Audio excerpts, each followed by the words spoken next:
வணக்கம் அபிரகாம். அதாவது தூத்துக்குடியில இருந்து இந்த ஒரு மழை வெள்ள சேதம் என்பது மிகப்பெரிய ஒரு பேரழிவாக ஏற்பட்டது உலகிற்கே தெரிந்த விஷயம். இந்த நேரத்தில் பாத்தீங்கன்னா இப்பொழுது தூத்துக்குடி அரசு மருத்துவக் கல்லூரி மருத்துவமனையில் உள்ள அந்த பிணவரை, அதாவது அந்த ஃப்ரீசர் பாக்ஸ்ல அந்த அந்த குளிரூட்டப்பட்ட அந்த அறையில் தான் இறந்தவர்களுடைய உடல்களை பாதுகாப்பாக வைப்பார்கள். அங்கிருந்து அந்த காவல் நிலையத்திலிருந்து கொடுக்கப்பட்ட கடிதங்கள் மற்றும் அந்த அரசு ஆவணங்கள் அனைத்தையும் சரி செய்து அதை தூத்துக்குடி அரசு மருத்துவக் கல்லூரி மருத்துவக் கல்லூரியில் உள்ள, அதாவது போஸ்ட்மார்டம் ரூம் என்று சொல்வார்கள், பிஎம் ரூம், அதாவது அந்த போய் பிஎம் செய்யப்படும், அதாவது போஸ்ட்மார்டம் செய்யப்படும். அந்த போஸ்ட்மார்டம் செய்துதான் அந்த மக்களுக்கு இது எந்த விதத்தில் இறந்தார் என்பது குறித்த ஆய்வுகள் செய்யப்பட்டுதான் அவர்களுக்கு உடல் ஒப்படைக்கப்படும்.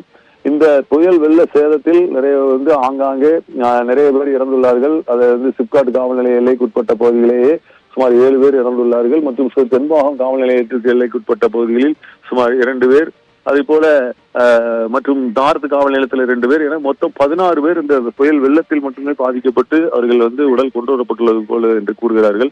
அந்த மீதி இன்னும் அதுபோக அந்த மருத்துவமனையிலேயே சுகரப்பட்டு இறந்தவர்கள் என ஒரு 34 பேருடைய உடல் அங்க வைக்கப்பட்டு இருந்திருக்கிறது. இந்த 34 பேர் போக மீதி இன்னும் 10 உடல்கள் வந்ததால், இந்த புயல் வெள்ளத்தில் பாதிக்கப்பட்ட உடல்கள் என 10 பேர் வந்ததால் உள்ளே அந்த ஃப்ரீசர் ரூம்ல பாக்ஸ்ல வைக்க முடியாத நிலை ஏற்பட்டு அவர்கள் வெளியேயே வைத்ததால் துர்நாற்றம் வீசக்கூடிய நிலை ஏற்பட்டு விட்டது. இந்த தூத்துக்குடி அரசு மருத்துவக் கல்லூரியில் அந்த பிணவரை அந்த போஸ்ட்மார்டம் செய்யக்கூடிய இடத்திலும் கழுத்தளவு தண்ணீர் நிற்பதால் அங்கு உடல்களை கொண்டு சென்று அவர்கள் பிஎம் செய்யவும் முடியாமல் ஒரு 2 நாட்களாக நேற்று முதல் அவர்கள் தவித்து வந்துள்ளனர். எனவே அவர்கள் அந்த ஃப்ரீசர் பாக்ஸ் வைக்கக்கூடிய இடத்திலும் கரண்ட் இல்லாத, இப்போ தூத்துக்குடியில ஒரு 4 நாட்களாவே கரண்ட் இல்லை.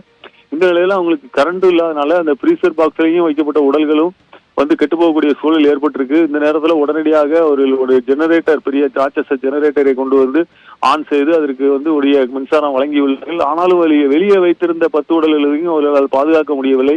இந்த நிலையில்தான் இன்றைக்கு அந்த சுகாதார செயலாளர் ககன்தீப் பேடி அவர்கள் இன்றைக்கு தூத்துக்குடிக்கு உடனடியாக அது குறித்து ஆய்வு செய்து அந்த அதிகாரிகளிடம் ஆய்வு செய்து உடனடியாக திருநெல்வேலி அரசு மருத்துவக் கல்லூரி மருத்துவமனைக்கு இந்த உடல்களை கொண்டு சென்று அங்கு ஆய்வுகள் செய்து உறவினர்களிடம் ஒப்படைக்கலாம் என முடிவு செய்யப்பட்டு இந்த உடல்கள் அனைத்தும் இப்பொழுது தூத்துக்குடியிலிருந்து திருநெல்வேலிக்கு அனைத்து உடல்களும் கொண்டு செல்லப்படுகின்றன.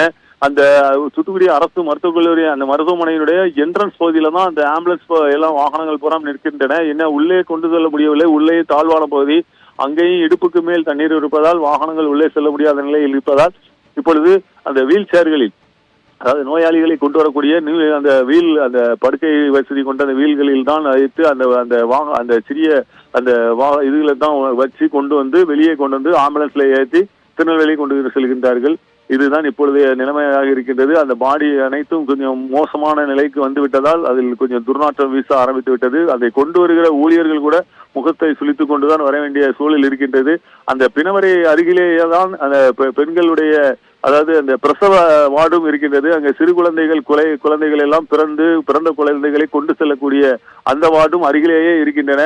இந்த இடத்தில் இருந்து இப்படியான ஒரு துர்நாற்றம் வீசக்கூடிய இந்த உடல்களை கொண்டு செல்லக்கூடிய நிலையில் தான் அந்த இடத்தில் இருந்து கொண்டிருக்கின்றது. எனவே அந்த உடல்களை உடனடியாக அப்புறப்படுத்தி அவர்களுக்கு அந்த இடத்தில் சுகாதாரக்கேடு ஏற்படாத வண்ணம் பாதுகாக்க வேண்டும். இல்லை என்றால் அந்த சிறு குழந்தைகள் பிறக்கும் அந்த வார்டையாவது மாற்றி வேறு இடத்திற்கு அந்த கர்ப்பிணி பெண்களை மாற்ற வேண்டும் என்பதாகவும் கோரிக்கை எழுந்துள்ளது.